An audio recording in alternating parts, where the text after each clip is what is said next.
పొలం దున్నే రైతు గారైనా, చెప్పులు కుట్టేటటువంటి వ్యక్తి ఊళ్ళో వచ్చే అక్కయ్య, చిన్నమ్మ, బామ్మగారు, తాతయ్య, మామయ్య గారు, అన్నగారు అంటే చూడండి, అన్నలా కాదు.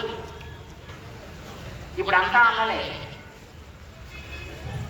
ఇలాగా ఏదో ఒక వరస వారిని పెట్టి అందరూ కలిసిమెలిసి ఒకళ్ళ కష్ట సుఖాల్లో ఒకళ్ళు భాగం పంచుకుంటూ ఉండే పద్ధతిని మేమే మా చిన్నప్పుడు చూసాం సమాజంలో.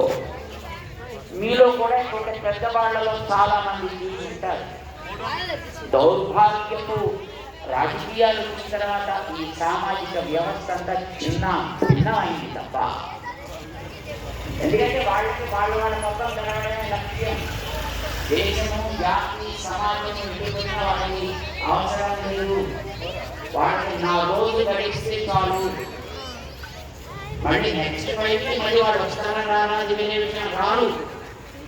కానీ ఉన్నప్పుడు ఏదో సాధించేయాలి అనుకుంటూ చేసే ప్రవృత్తుల వల్ల సమాజం నానా భ్రష్టు పడుతుంది. ఇది అరికట్టాలి. ఇది మనం సాధించాల్సింది. హిందూ సమాజం వర్ణ రహితమైన సమాజం కాదు, కుల రహితమైన సమాజం. ఈ వెనకాలలో ఉండే సూత్రం, ఈ రకంగా ఉండేటువంటి ఈ మణిపూసల, మీరందరూ మణిపూసలండి, చాలా గొప్పవాళ్ళు. కానీ మనందరికీ వెనకాలలో ఉంది ఒక సూత్రం, అది సనాతనం.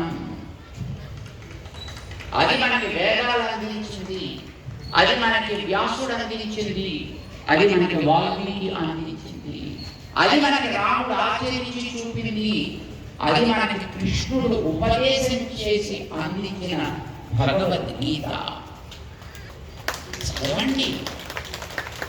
మన సమావేశాలు పెట్టాము, నలుగురు కూర్చున్నాం, హాయిగా మాట్లాడుకున్నాం, చప్పట్లు కొట్టుకున్నాం, మన దాన్ని మనం వెళ్ళాము అంటే దీనికి పెట్టిన ఖర్చు, సమయము, శక్తి అన్ని శుద్ధ దండగా.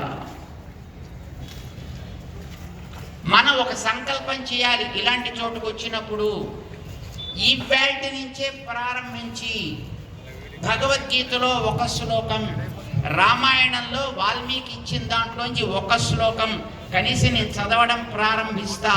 ఎంతమంది చెప్తారో చెప్పండి చూద్దాం. మీరంతా వచ్చింది దేనికోసం? తమాషా కోసమనే. ఎంతమందికి మీలో ఈ వేల్ట్ నుంచి ప్రారంభించి ఒక్కటే శ్లోకం, 700 శ్లోకాలు ఉన్నాయి దాంట్లో, 700 ఒకసారి కూర్చుని చదివేమని మేము అంటలా. 1 shloka per day, read it with meanings. ఎంతమంది చేస్తారు ఈ పని? ఆలోచిస్తున్నారు చాలామంది. ఇది మనం చేయదగిందా? ఇది చదివితే ఏమైనా పాపం వస్తుందా? వాల్మీకి ఇచ్చినటువంటి రామాయణంలో రోజుకు ఒక్క శ్లోకం. యు నీడ్ నాట్ రీడ్ సర్గా చదవక్కర్లా, ఒక్క శ్లోకం. ఎంతమంది చదువుతారు? అందరి చేతులు ఎత్తారు, ఇంకా సిగ్గుపడుతున్నారు. మీరు ఈవేళ ఈ సమావేశానికి వచ్చి ఇంత సమయాన్ని పెట్టి ఇంతమంది మాటలు విన్న తరువాత ఇలాంటి సంకల్పం ఒకటి చేసుకుని మీరు వెళ్ళకపోతే మనంత పాపాత్ములు ఉండరు. Do it. ఈవేళ మీ అందరికీ చేతిలో స్మార్ట్ ఫోన్స్ ఉన్నాయి. అయ్యో మా పుస్తకాల్లో ఏమండి,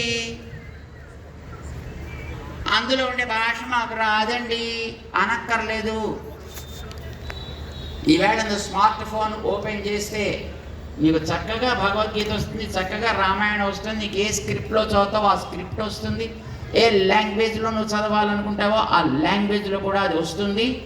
you need not hesitate, you need not escape. చక్కగా మీరు చదవచ్చు, ఎవరిని అడగక్కర్లా. చదవడానికి ఇవ్వాల్సిన టైం 5 నిమిషములు మాత్రమే. ఇవి 2 చదవాలంటే కూడా 5 నిమిషాలు. ఏమండి, మన మనస్సుని, మన ఆత్మని, మన జ్ఞానాన్ని దృఢంగా తయారు చేసుకోవడం. ఇందాక వారు అడిగింది అదే. నువ్వు దృఢమైన వాడివి కావా, పిరికి వాళ్ళ